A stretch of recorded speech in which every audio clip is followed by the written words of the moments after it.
I feel a little bit like Alice in Wonderland because I'm mystified by the apparent response of the hierarchy to the problem. They're saying, "Oh my gosh, we got a problem."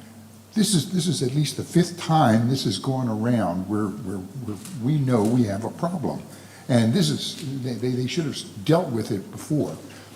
The cardinal said that he had gotten 1,000 letters, I thought he said, and I'd be willing to bet that a lot of those letters dealt with these problems as well as many other problems that the church is having. I'm kind of opposed to bureaucratic responses to this because I used to run committees for a living, and committees are difficult to deal with, and I would be willing to bet that the church has gotten suggestions in all these letters that they have received about what needs to be done. We also have a lot of publications that have come out talking about problems in the church. I don't know, 16, 18 years ago, there was a book put out called Goodbye Good Men, and it talked about the problem of homosexuality in seminaries. And little aside, I wrote a letter to Cardinal McCarrick advising him to read this book. I bet he got a good laugh out of that. I also get regularly the Cardinal Newman Society newsletter. They have been talking for at least 15 years about the problems in Catholic universities, where Catholic universities have become, not this university, but Catholic universities generally have become very secular.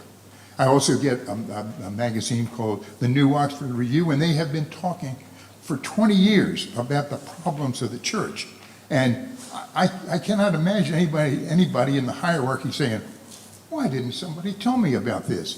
We've known about these problems for a long time. I don't know why they haven't solved them. Maybe they are unsolvable."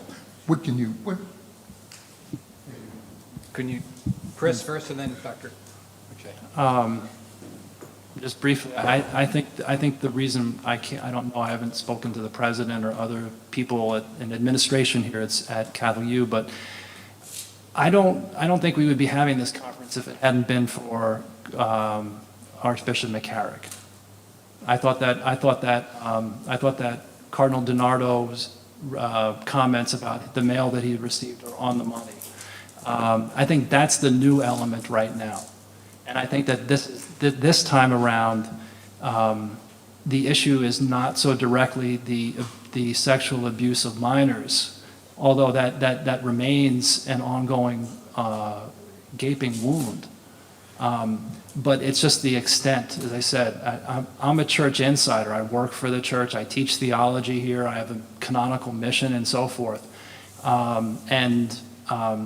The stuff surrounding Archbishop McCarrick has been, as I said, by far the most deflating. I mean, I knew that this stuff happened. I'd heard the rumors about him, over 10 years ago, actually 15 years ago. But then actually to see it come out and to see what followed from that, I think it's just, we're in a new stage right now. And that's the new dimension, I think.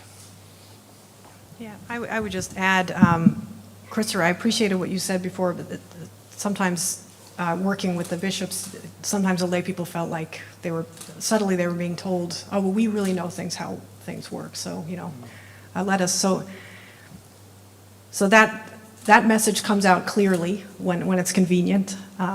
We also have churchmen they're incredibly well-educated, worldly men. They've seen a lot of the world. They have great degrees from pontifical universities and other universities.